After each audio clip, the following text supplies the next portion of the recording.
हाँ, और हाथ मिलाना ये सब हमारे भारतीय संस्कार में नहीं है। हाथ जोड़ करके नमन प्रणाम करना, नमस्कार करना हाथ जाए। लेकिन ये संसार दुख का भंडार है, यहाँ पर किसी को सुख नहीं मिला है। अच्छा, आपका स्थानीय भाषा क्या है? स्थानीय भाषा वृंदावन की ब्रज भाषा है। नमस्कार मित्रों, अभी आप लोग देख रहे हैं अहिंसा न्यूज। अभी हम पहुंच चुके हैं दरभंगा जिला के शिवराम गांव में, जहां पर देवी भागवत कथा चल रहा है।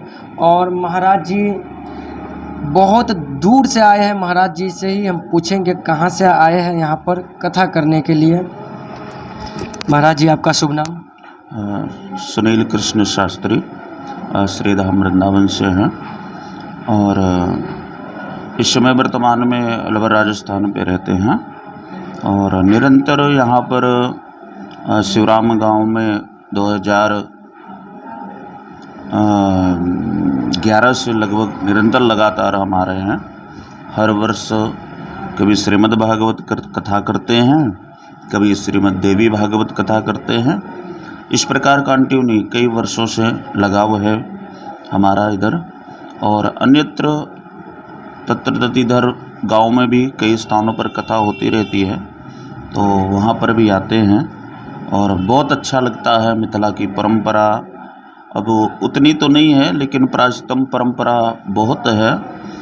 जिन चीज़ों को हम देखते हैं और समझते हैं, लेकिन इधर काफ़ी बदलाव होता है और उन बदलावों को देखते हैं कि कुछ परंपरा ऐसी हैं जो सीखने योग्य हैं। और यहाँ की भक्ति भाव नवरात्रि में देखते हैं, प्रातःकाल से ही यहाँ की माताएं जो शक्ति स्वरूपा हैं, जैसे बहनें सुबह प्रातःकाल से ही निरंतर देखते हैं कि सुबह से ही लेकर के और लग जाती कतार में लाइन से माँ भगवती का पूजन करते हैं, उनका आराधन करती है, वंदन करते हैं सभी। तो सभी भक्त बड़े भाव के साथ नवरात्रि उत्सव मना रहे हैं और काफ़ी ज़्यादा से ज़्यादा संख्या में लोग भाग भी ले रहे हैं और कथा भी सुनते हैं। कथाओं में जो भी आध्यात्मिक ज्ञान उनको प्रदान किया जाता है उसका पालन भी करते हैं। तो मिथिला परंपरा के अनुसार देखा जाए तो मैथिली भाषा का ज़्यादा वो है, लेकिन हमारा जो भाषा एक राष्ट्रीय भाषा है हिंदी, उसके आधार पर उस भाषा में तो बोलते हैं हिंदी में ही, लेकिन मैथिली भाषा थोड़ा सा नहीं कम आता है, लेकिन फिर भी हमारे बातों को बड़े भाव से समझते हैं। अच्छा, आपका स्थानीय भाषा क्या है? स्थानीय भाषा वृंदावन की ब्रज भाषा है और ब्रज भाषा में ही कथा का जो है भाव होता है वो प्रदान किया जाता है, ब्रज भाषा में करते हैं। जैसे मिथिलांचल में आप कई सालों से यहाँ पर कथा कर रहे हैं, तो क्या मैथिली भाषा समझ में आता है? हाँ, मैथिली भाषा समझ जाते हैं, कई वर्षों सुन रहे हैं, थोड़ा बहुत बोल भी देते हैं और कभी इधर उधर भी बोलते हैं तो लोग हंसते हैं कि महाराज आप मैथिली बाजू छी। तो उस चीज़ को मतलब हंसते हैं, हमें भी अच्छा लगता है और बड़ी प्यारी भाषा हमें लगती है। और अपने आप में एक थोड़ा सा गर्व होता है कि इस बात का कि हमारी जानकी माँ भगवती सीता जी की जन्मस्थली है और यहाँ वो देखने को मिलता है। भवन मकान कितना भी पक्का फर्श का निर्माण होता है, लेकिन एक कोने पे साइड पे माँ भगवती का स्थान दिया जाता है और आज भी ये भाव है, परंपरा है। और जब हम आते हैं उधर से तो हमें प्रभु राम जी के तरफ से आते हैं, अयोध्या इत्यादि जो भी संत आते हैं, तो इधर बहुत प्रेम मिलता है, भाव मिलता है और बड़े भाव से यहाँ पर कहते हैं सरकार, तो राम जी हमारे सरकार हैं। तो इसी प्रकार यहाँ के लोग भाव से सरकार शब्द कह के संबोधित करते हैं, बड़ा अच्छा लगता है। अच्छा, जैसे आप इतने दिन से मिथिलांचल में रह रहे हैं, आप तो जानते ही होंगे मिथिलांचल में जो एक बलि प्रथा चलते आ रहा है, लगभग लोगों का कहना है अनादिकाल से चलते आ रहा है, बलि प्रथा मंदिरों में बकरे की बलि, इस पे आप क्या कहना चाहते हैं? देखिए, बलि प्रथा पहले कई स्थानों पर चलते थे। कलकत्ता में भैंसे की बलि चढ़ती थी तो सरकार द्वारा रोक लगाया गया। देखिए, माँ भगवती जगत जननी उस जगत की माता है, सबकी माँ है, और फिर एक माँ अपने पुत्र का, एक जीव का बलि क्यों लेगी? इसलिए जो बलि प्रथा है ये सर्वथा गलत है। बलि कभी कोई देवी नहीं मांगती है, और जो प्रथा बनाए हैं पहले से चली आ रही है ये भी गलत है। और पहले से अब में लोग जाग रहे हैं, कई स्थानों पर बलि प्रथा भी बंद हो रही है, लेकिन हम भी कई एक दो जगह गए और वहाँ पर बलि होती है। तो अभी आश्विन नवरात्रि में एक कथा के लिए हमारे पास आई चर्चा, बोले महाराज जी यहाँ बलि होती है, वो बलि होगी और आपको यहाँ कथा करना है।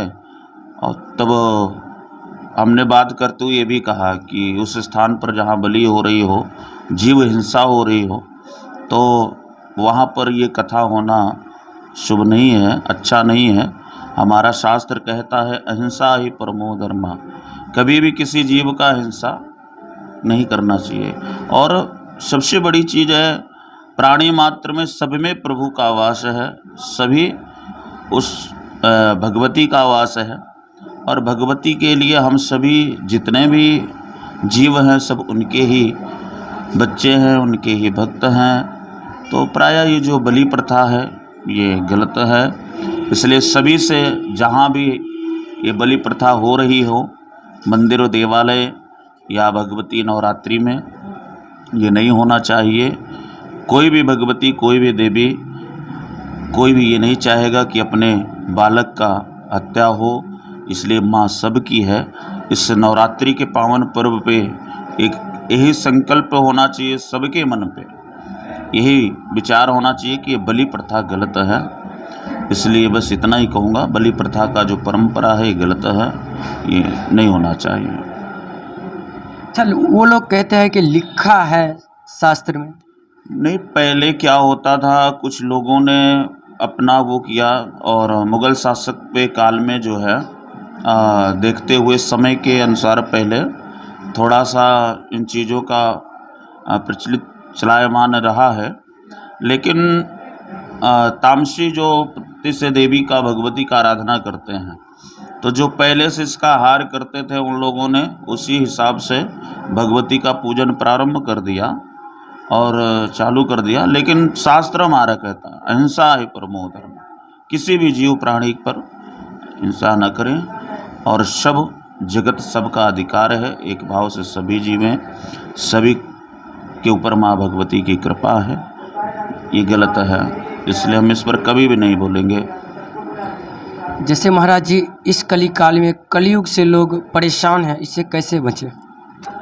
देखिए, कलयुग तो केवल नाम आधारा, गोस्वामी दास जी ने कहा है। और ये संसार है, संसार में हम सुख खोजते हैं, प्रायः हमको सुख मिल जाए, लेकिन ये संसार दुख का भंडार है, यहाँ पर किसी को सुख नहीं मिला है। और कलिकाल में आकर के हम अगर कोई भी कार्य को गलत करते हैं तो कलयुग का सहयोग देते हैं। और सबसे ज़्यादा कहता है कलयुग की, कलयुग का आप हमारा साथ दो, हम आपको माला माल कर देंगे। तो कलयुग में गलत कार्यों को करते हैं तो हम जरूर उस कार्य में आगे बढ़ेंगे गलत तरीके से, लेकिन एक ना एक दिन कलयुग साथ नहीं देगा और उसके पाप का जो घड़ा है वो भर जाएगा।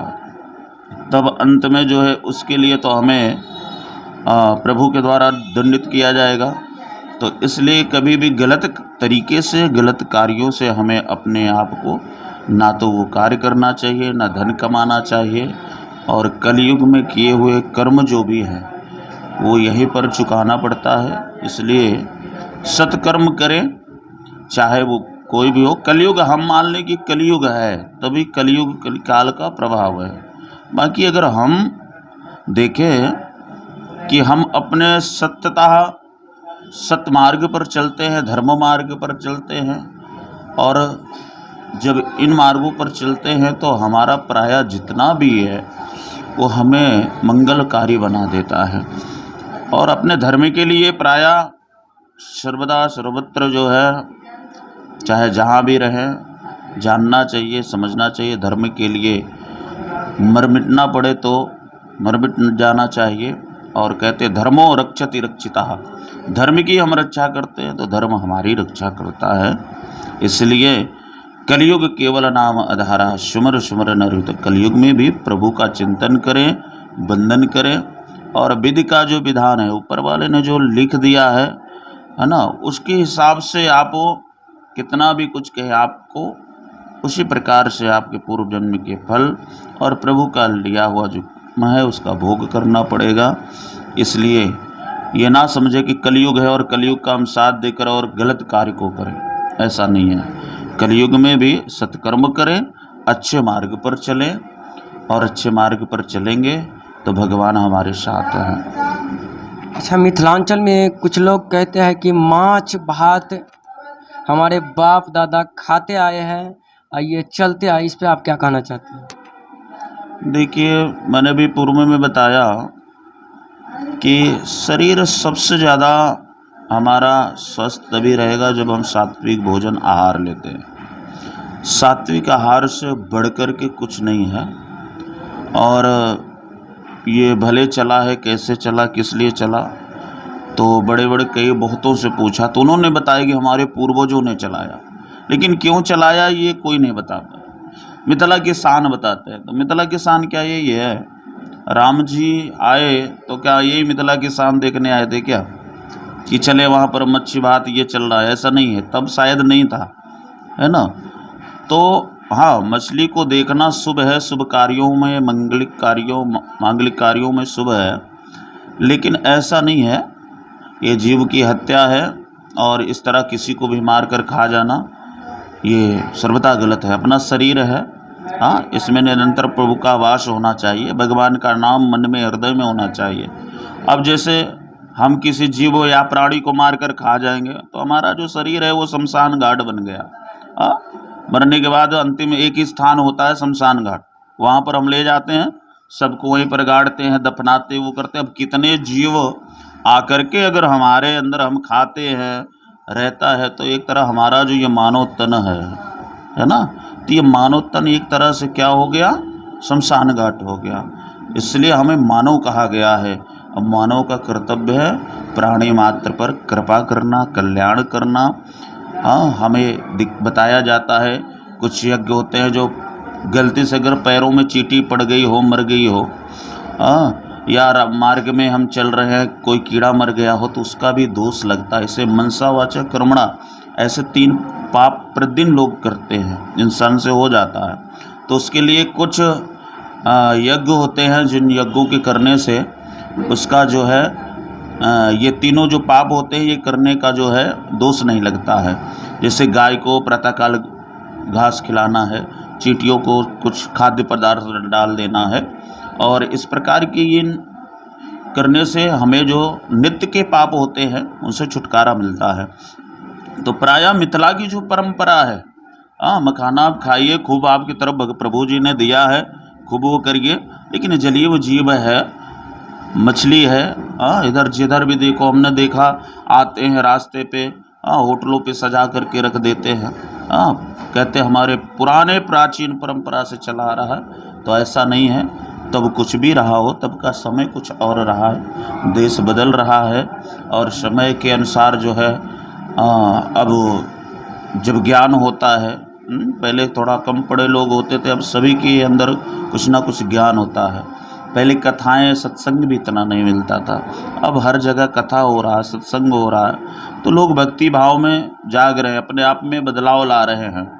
हाँ, तो प्रायः वो समझ होना चाहिए, सात्विक बने, सात्विक आहार लें, शाकाहारी बने, और जब हम सात्विक मन से सात्विक कार्य करेंगे, सात्विक आहार लेंगे, तो हमारा जीवन निर्मल हो जाएगा, शरीर तन पवित्र हो जाएगा। बहुतों को देखा है, वो जो जागते हैं, अपने आप में समझते हैं, तो वो वैष्णव बनते हैं, दीक्षा लेते हैं। उनके घरों से हमने यहाँ भी जब से आए, हाँ, पहली बार आए तो हमें पता चला, तो हमारे लिए बर्तन इत्यादि सभी नए खरीद करके दिए गए।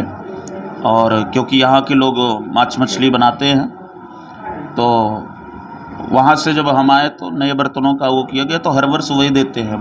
रसोईया भी हमारे तरह उधर से ही हम लेकर के आते हैं। तो अर्थात यहाँ पर हम किसी के घर पर ज़्यादा अन्न जल नहीं लेते हैं, और यहाँ पर आने के बाद बहुतों को बताते हैं, तो लोगों ने प्रायः माना और सुंदर जो है दीक्षा ग्रहण कर अपने आप में भगवत भाव को भी दिखाया।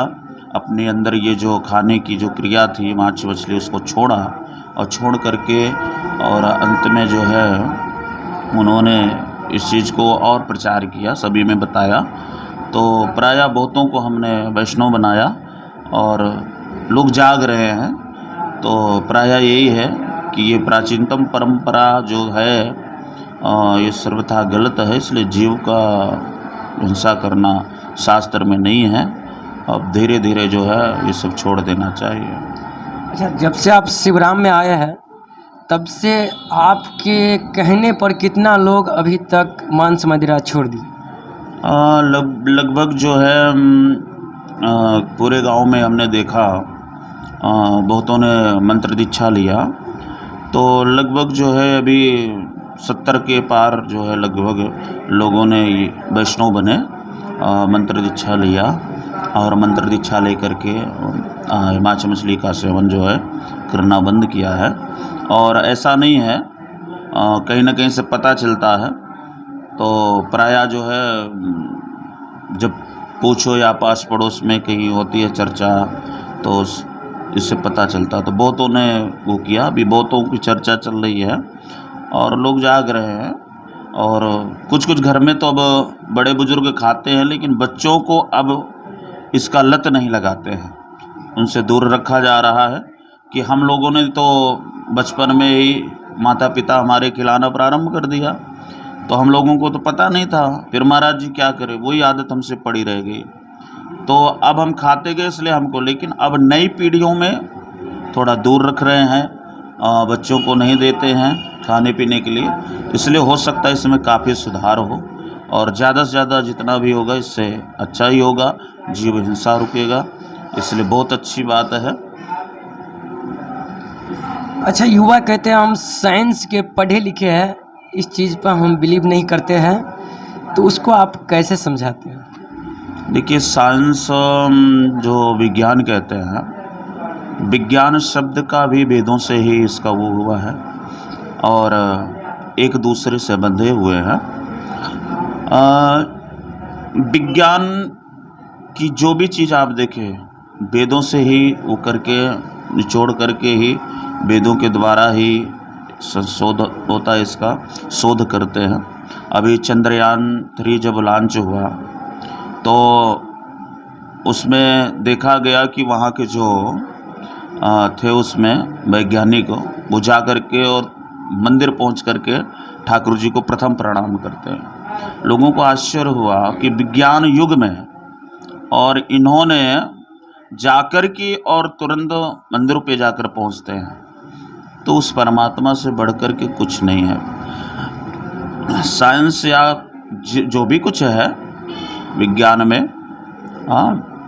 विज्ञान में तो हमारे वेदों ने पहले गाया, बिजली के बारे में बताया, बिजली शब्द है क्या, तो उस प्रकाश के बारे बिजली के बारे में तब विज्ञान में वेदों में जो रचना थी उसको विज्ञान ने शोध किया, और शोध करने के बाद जो है फिर उसका जो है जब वो किए तो उस चीज़ की खोज करके और उसको उन्होंने दिखाया।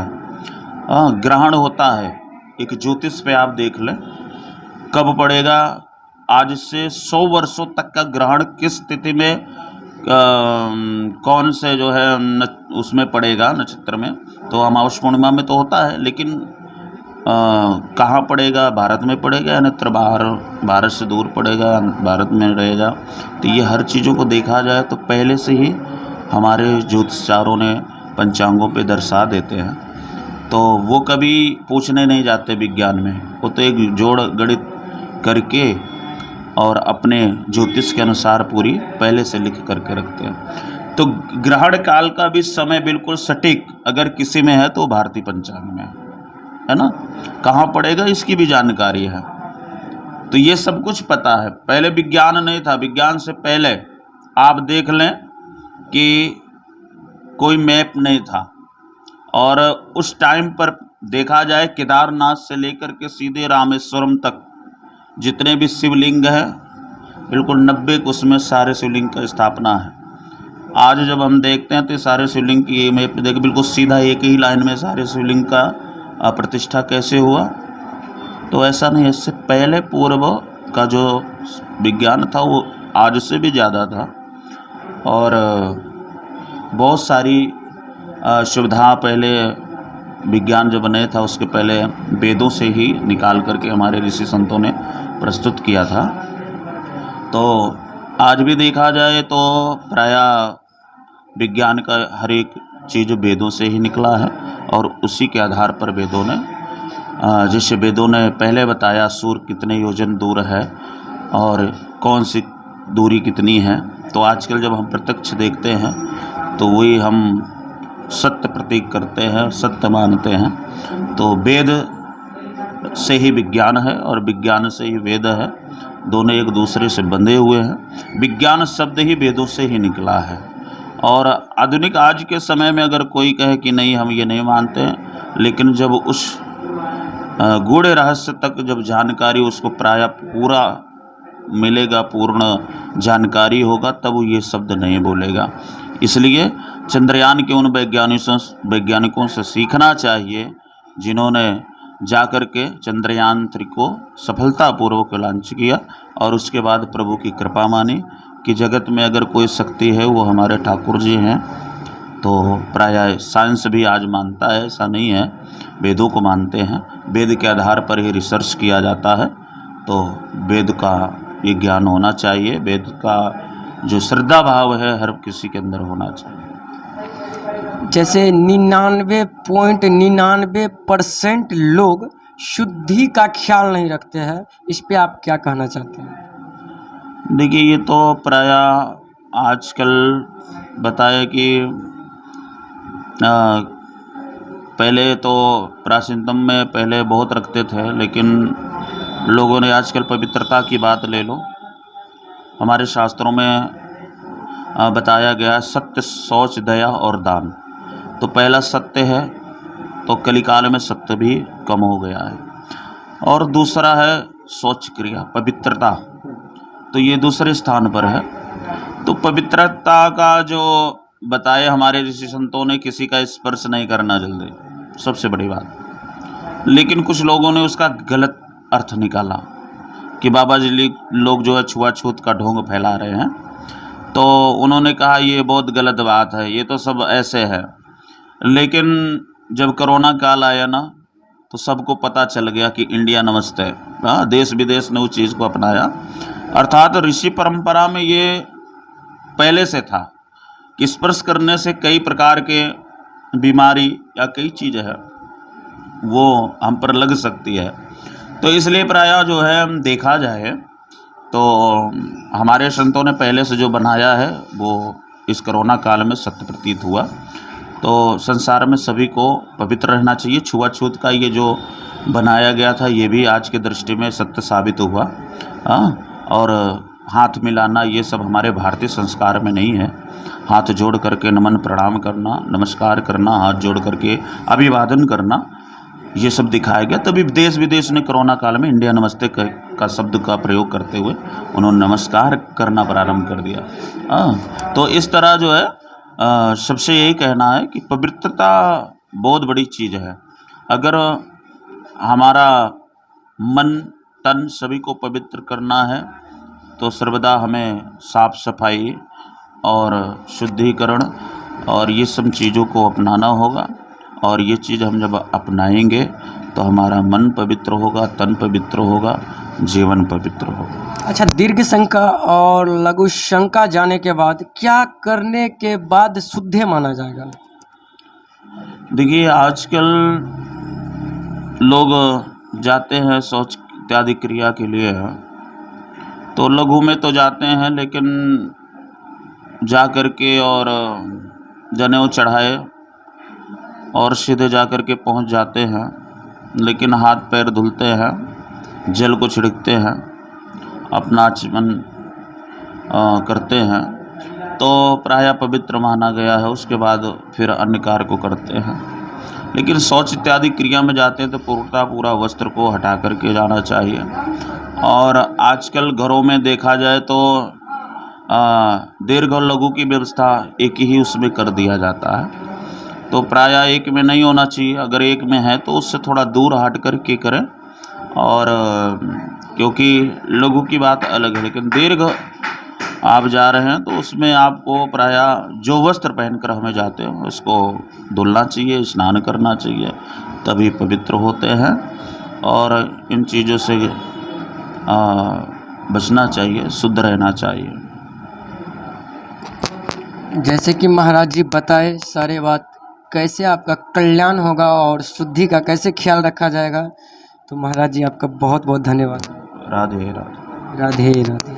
राधे। तो आप लोग बने रहिए अहिंसा न्यूज के साथ। बहुत बहुत धन्यवाद।